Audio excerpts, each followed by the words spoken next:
this morning we are watching growing threats of the Israel-Hamas war spreading into a much wider conflict. New overnight, the Israeli military ramping up airstrikes after announcing it was expanding its ground assault to the entire Gaza Strip, including in the south. That is where so many civilians have fled.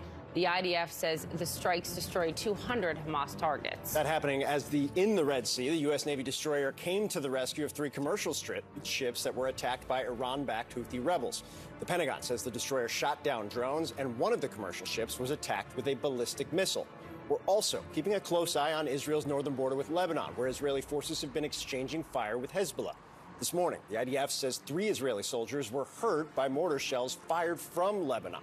We have team coverage from Jerusalem to the White House and the Pentagon, but let's start with CNN's Ben Wedeman in Jerusalem. Ben, Israel expanding the operation to the entire Gaza Strip over the weekend.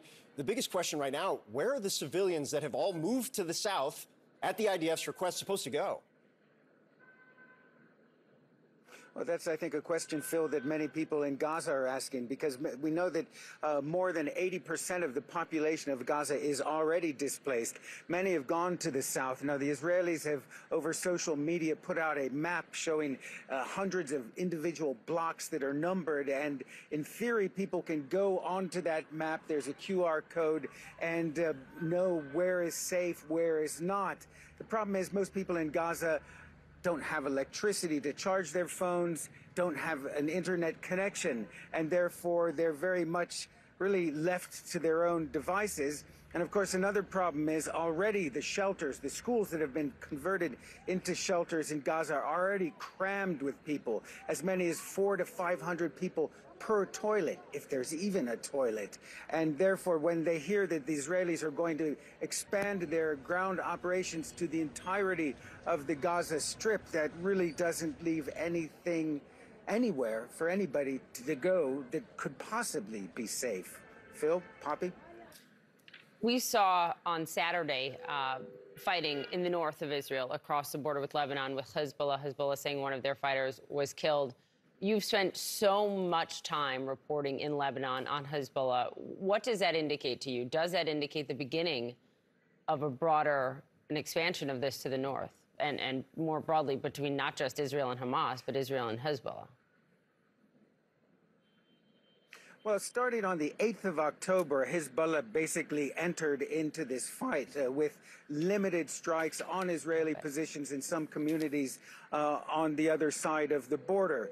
But it's worth noting that during the 7-day truce, they also observed the truce. They did not open fire. But what we've seen since the truce broke down on Friday morning is that there's been a real intensification of the back and forth fire between Hezbollah and the Israelis. I've been in touch with Ivan Watson, who's our correspondent in South Lebanon at the moment. He says there's hourly shelling back and forth, and that seems to be far more intense than what we were witnessing when I spent several weeks in South Lebanon before the truce went into effect. Poppy? Yeah, it's quite telling. Ben Wedeman reporting for us in Jerusalem. Thank you very much. Phil?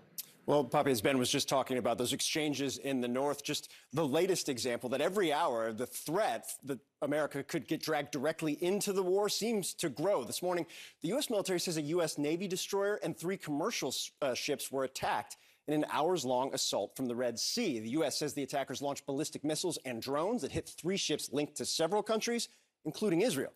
The Navy sent the USS Carney to respond and shoot down those drones in self-defense. The U.S. blaming the attack on rebels backed by Iran operating in Yemen. It is the largest attack targeting ships in the region, and it's stoking fears of a wider conflict. I want to bring in CNN's Natasha Bertrand, who joins us live from the Pentagon. And Natasha, before I start with you, just to give kind of an example for people on the map of where this is all happening. Obviously, Israel up here, Ben talking about what's happening in the north near Lebanon. Syria is also an area where proxies have been operating. We're talking specifically in this area here, the Red Sea down in Yemen, which also has proxy organizations tied to Iran. They have been a significant player in the dozens of attacks on U.S. ships, on other commercial ships over the course of the last several weeks. I think the big question right now, particularly in the wake of those hostage negotiations breaking down, that pause coming to an end, is this a sign that an escalation is coming, or is this just a return to what we saw the 6 or 7 weeks before that pause?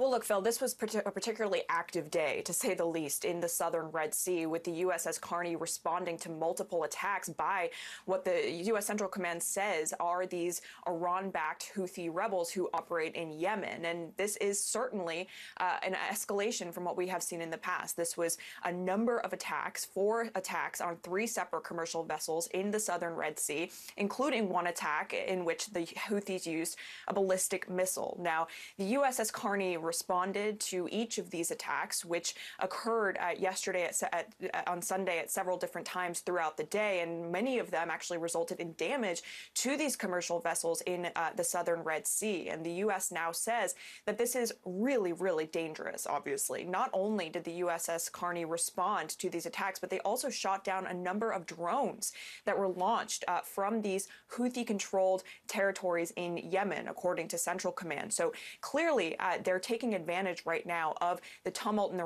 region, of all of the U.S. presence in the region to try to attack these ships.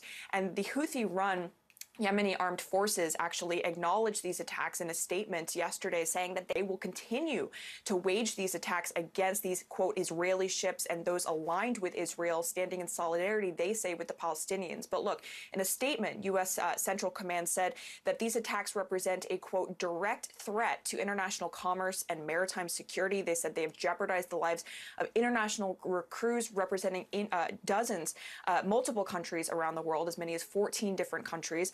And importantly, they said that they have every reason to believe that these attacks are fully enabled by Iran. Now, the big question is how the U.S. is going to respond. Of course, we have seen the U.S. military strike these Iran-backed groups in Iraq and Syria over the last several weeks. But Yemen, whether they are going to go after the Houthis in Yemen, that remains an entirely different question. But they said that they will consider all appropriate responses in full coordination with allies and partners, Phil. Natasha Bertrand from the Pentagon, thank you.